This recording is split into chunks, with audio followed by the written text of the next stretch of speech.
Yo, what's up, everyone? It's your boy Dre. Now, I haven't made a video in a bit, and I had to make this video because I was at work today on my break. One of my coworkers, who I also am friends with on Facebook, he sent me something about George Zimmerman. For those who know, I'm not the biggest fan of this motherfucker because of what he did. Not because he shot a black kid, but because he thought he was above the law, took matters into his own hand like a vigilante, killed someone that he had profiled after stalking them, and then told his own version of the story. Everyone took it, got a lot of apologists that are taking his side. He got acquitted. Nothing we can do about that. But now, since he's gotten out, he's had a couple of run-ins with the law, some that are not so serious, some that you have to question, what the fuck is this man doing? Shortly after he gets acquitted, he's driving through North Texas. He gets pulled over for speeding. He gets let off. Then he gets pulled over for speeding in Florida. Once again, I can't remember. I think he got ticketed like $135, something like that. But he seems like he could just do anything he wants to without repercussion. Then in September, he has a domestic altercation with his wife, soon-to-be ex-wife, Shelly. She calls the cops. She alleges that he had pointed a gun to her face. No one happens with that. He got off. And now, today, it just so happens that his pregnant girlfriend, a girl named Samantha Sheeb, she called the police. You can hear the 911 call. She's basically talking to him. He's got a gun. He's trying to pack his shit and leave. She said that when she went to go call the cops, he pointed the gun towards her and said, "Do you want to do that?" If that's true or not, I don't know. But this is a man that's definitely a threat to society. And when I think about it, I see a double standard because people are praising him because he killed Trayvon Martin. They look at that situation and they said, here's a young black man. You look at his Facebook post. You look at all the things that he had said. He was wearing a hoodie. He had traces of THC in his bloodstream when they did the blood toxicology report after he was killed. And they said that he was a thug. Now you look at George Zimmerman and he's a saint. He's a hero. He killed a black kid, but here he is pointing a gun at two separate women.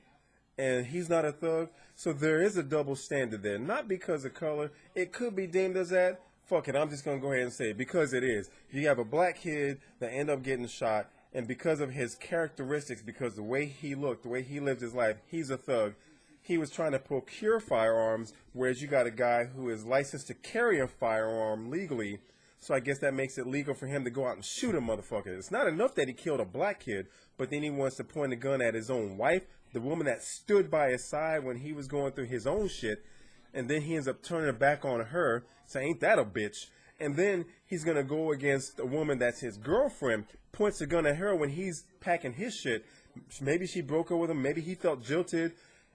Maybe he just thinks he's got the biggest dick in the world. I have no idea. All I'm simply saying is, when you have a guy like this running around on the streets, it's only a matter of time before he moves into a friendly neighborhood, and all of a sudden, you got a couple of third, fourth graders walking home with the little juice boxes and the little lunch pails and stuff, trying to go home to do some homework or go play out in the backyard, and this motherfucker's going to threaten them.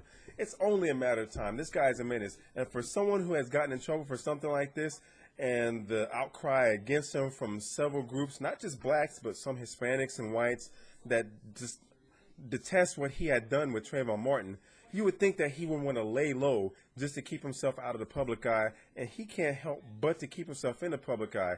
And then, of course, with his infinite arrogance, he wants to go and to the gun manufacturer that made the gun that he used to kill Trayvon Martin. So that just lets you know that this guy is a serious asshole. So there's a lot that you can read into this story.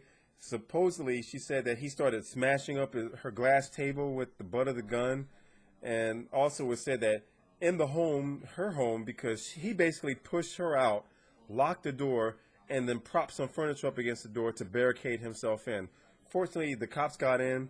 There was no resistance on his behalf, so he surrendered, but they had to get a search warrant because it was alleged that he had not only a shotgun but an assault rifle. So this guy is a loose cannon, and he is going to end up harming someone because he thinks that he can do so because he got away with it once. Who knows what's going to happen, but they really need to put this guy away. Anyhow, you can go to Google and search George Zimmerman. It's probably going to be one of the first things that you see. You can also go to CNN.com, USAtoday.com. You'll end up coming across it more than likely. Anyhow, if you like this video, I hope that you like, subscribe, and share. Peace.